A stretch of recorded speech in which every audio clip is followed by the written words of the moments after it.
Dia mengatakan anak-anak muda yang menggulingkan Soeharto ini tidak tahu sejarah. Nah, di titik ini kita harus melihat bahwa Haikal Hasan tidak mengerti sejarah. Justru dia yang tidak mengerti sejarah, dia yang sedang membelokkan sejarah. Karena apa? Dia sedang menjilat kelompok cendana. Memalukan.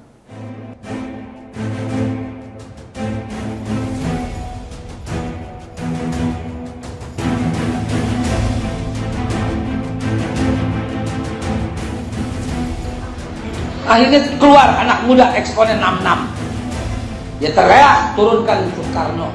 Dia teriak, mahminumkan Soekarno. Jadi Pak Harto presiden. Pak Harto difitnah di akhir hayatnya, digulingkan. Oleh siapa? Anak-anak muda yang nggak ngerti sejarah. Digulingkan. Orang baik, lagi jaya-jayanya Indonesia, dituduh korupsi, dituduh harta yang luar biasa, dituduh begini, begitu, begini, begitu. Cari! Katanya punya duit di Swiss, sampai sekarang kagak ada. Halo sahabat Indonesia, kita bertemu lagi dalam Opini Rudi. Sahabat Indonesia pasti kenal dengan Ustadz yang bernama Haikal Hasan. Ini orang super aneh di dunia gitu. Kalau kita lihat video tadi, ini penggalan video dari ceramahnya dia di jamaahnya dia, aneh ini. Jadi mengeluh-ngeluhkan seorang Soeharto. Nah, yang kedua, dia malah menzolimi, mengkhianati orang-orang yang berjuang untuk Indonesia keluar dari rejim Soeharto, yaitu kelompok-kelompok yang menggolkan reformasi.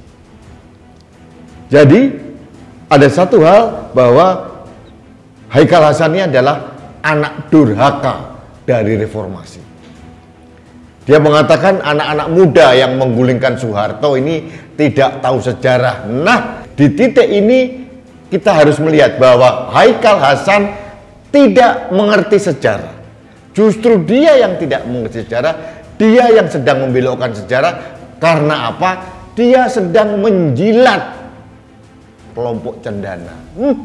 Memalukan. Kalau Haikal Hasan mau cari uang, monggo, tapi jangan membuat narasi yang memalukan dan menyesatkan publik. Kalau mau mengemis-ngemis di kelompok cendana, monggo, tapi mbok ya jangan begitu, memalukan. Haikal Hasan mungkin mencoba menutupi bagaimana seorang Soeharto selama 32 tahun memimpin negeri ini. Ada kebaikan-kebaikan, fine, pembangunan jalan. Tapi apakah ada kenyamanan dalam berdemokrasi?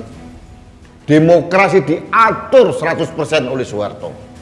Siapa pemenang pemilu, semuanya diatur oleh Soeharto. Siapa duduk menjadi anggota Dewan Permusyawaratan Rakyat atau Majelis Permusyawaratan Rakyat tergantung Soeharto.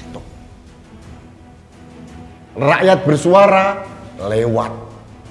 Jadi orang-orang seperti Haikal Hasan yang sering mengkritisi presiden ini, kalau dia melakukan hal yang sama pada era Soeharto, lewat dia, tinggal nama.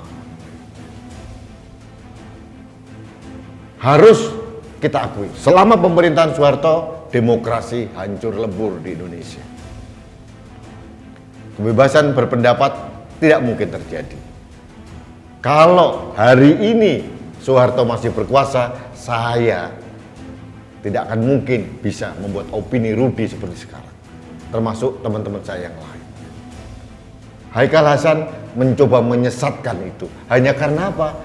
Karena ngemis-ngemis, mencari muka, dan menjilat keluarga cendana. Itu intinya. Kenapa? Dia udah nggak laku di mana-mana kok. Ya, bohirnya, bos besarnya lagi di penjara. Dia nggak laku, Haikal Hasan. Tapi kalau mau nggak laku, mbok ya jangan begitu. Ngono-ngono nih, ngojo ngono mas, memalukan kamu, Haikal Hasan.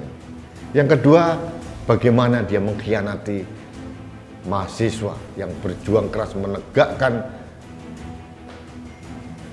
marwah Republik ini. Gerakan reformasi itu adalah gerakan yang luar biasa hebat. Tanpa perjuangan mahasiswa tahun 98, kita tidak seperti sekarang. Meskipun saya harus akui, arah reformasi itu berbelok karena dibelokkan oleh orang-orang yang salah, oleh orang-orang yang haus kekuasaan. Tapi pada saat kita bicara reformasi, Mei 1998 itu adalah golden moment bagi bangsa Indonesia. Haikal Hasan jangan pernah menyesatkan itu dan jangan pernah membuat narasi yang mempermalukan diri sendiri. Sahabat Indonesia, ini pelajaran buat siapapun lah. Kalau mau mencari muka, tolong pintar-pintar sedikit lah. Ya, cari uang boleh, tapi yang agak sehat, gitu, yang agak cerdas. Dan Haikal Hasan tidak melakukan itu semua. Baik, sahabat Indonesia, demikian opini saya terkait dengan video yang viral tentang Haikal Hasan, yang bagaimana dia seolah-olah menjadi kroninya Orde Baru, menjadi jubirnya keluarga Soeharto, anak kecil yang baru tumbuh gigi, atau mungkin nenek-nenek yang sudah habis giginya, tahu kok intennya Haikal Hasan kemana, kita tahu. Tapi sekali lagi, ngono-ngono nih mbok ojo ngono, memalukan. Baik sahabat Indonesia, demikian opini saya hari ini. Jangan lupa tetap gunakan masker. Masker yang bagus. Masker itu harusnya tidak boleh lebih digunakan 8 jam dalam sehari. Jangan digunakan terus-menerus dan usahakan pakai masker yang certified.